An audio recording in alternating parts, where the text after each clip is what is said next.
Eu te entendo e me coloco em seu lugar. Eu te vejo e posso te escutar. É difícil e pra quem não é, mas te garanto, é pior calar.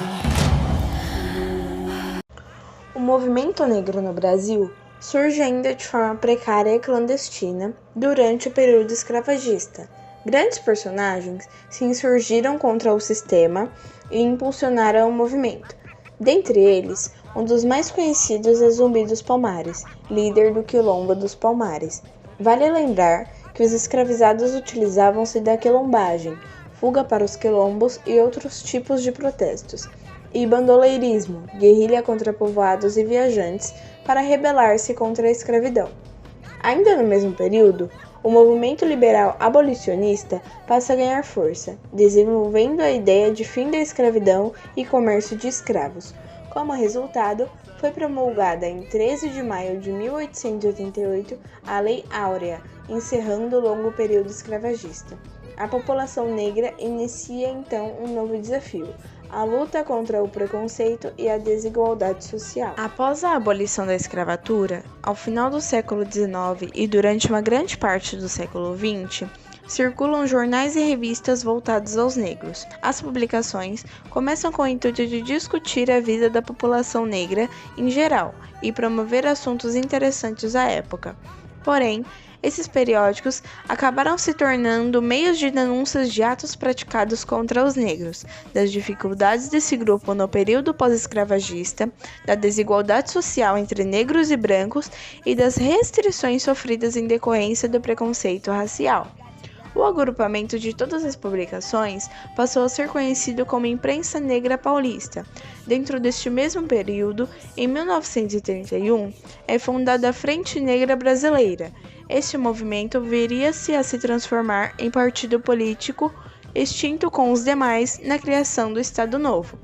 Após o Estado Novo, esses grupos começaram a se organizar, formando entidades importantes na história pelo direito dos negros, tendo como exemplo a União dos Homens de Cor e o Teatro Experimental do Negro. Agora, seguindo com algumas entrevistas que fizemos referente ao assunto abordado para melhor entendimento e para sabermos o olhar da população referente a isto.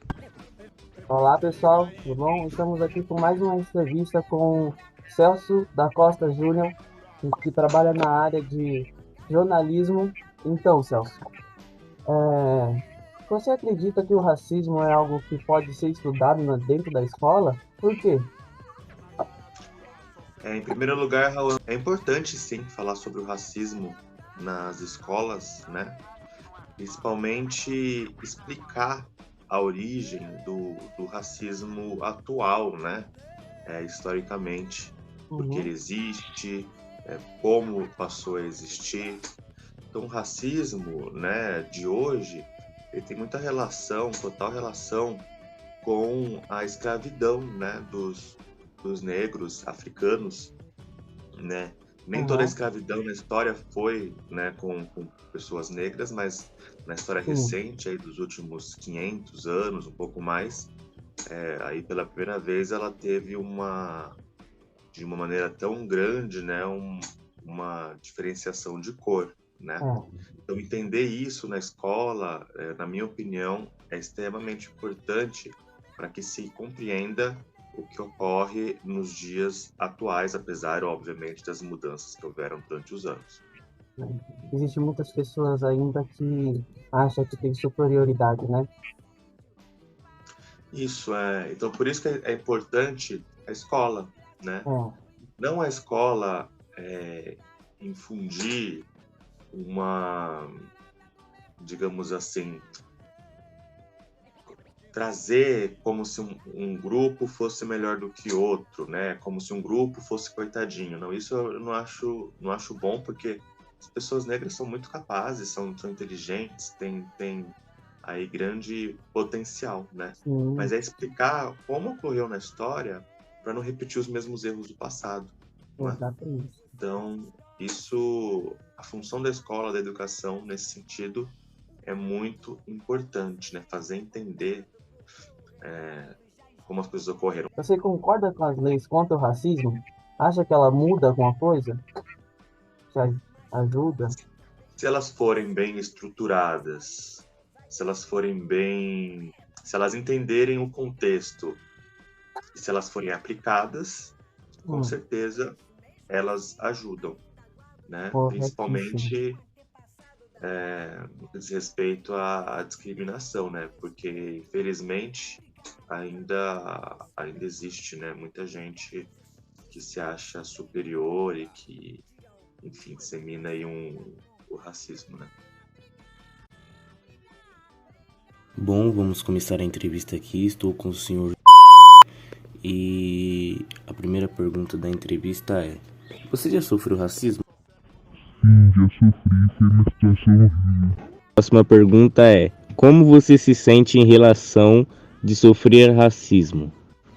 É uma situação bem triste e desagradável que não deveria acontecer nos dias atuais.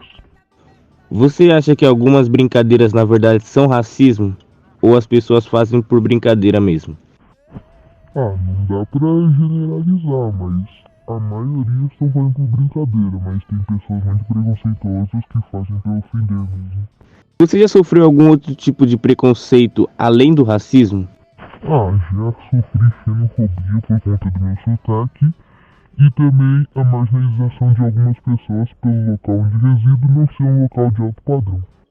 Como você se sente em relação a sair na rua e saber que tem pessoas mal intencionadas te julgando pela sua cor?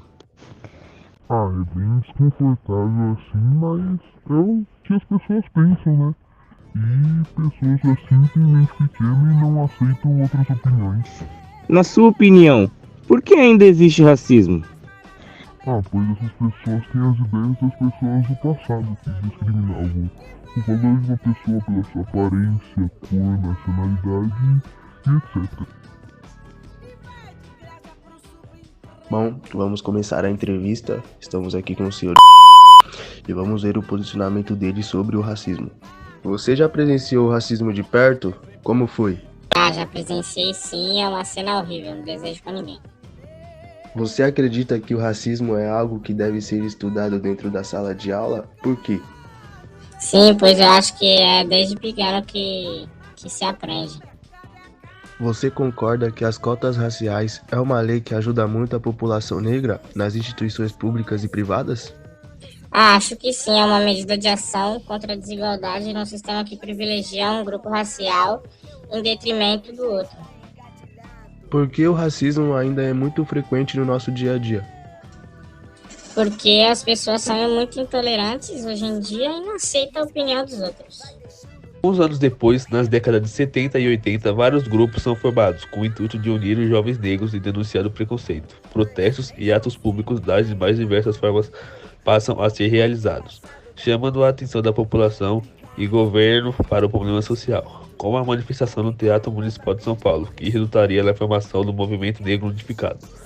A Marcha Zumbi, realizada em Brasília em 1995, contou com a presença de mais de 30 mil pessoas, despertando a necessidade de problemas públicas destinadas aos negros, como forma compensatória de inclusão nos campos socioeducativos, com dados alarmantes do IBGE e IPA. Um decreto do presidente Fernando Henrique Cardoso instituiu o grupo de trabalho interministerial para a valorização da população negra. Deste momento em diante são criados programas de cotas raciais, iniciativas estaduais e municipais, e em 2003 a Secretaria Especial de Políticas de Promoção da Igualdade Social da Presidência da República, SEPPIR. Lembrando que com tudo isso, o racismo ainda é bem presente no nosso dia a dia e está mais evidente do que nunca, mas sempre podemos mudar nosso pensamento e ajudar ao próximo para que isso acabe o mais rápido possível. O racismo é um marco na história e ainda mais para pessoas pretas, mas juntos podemos mudar o mundo contra este crime.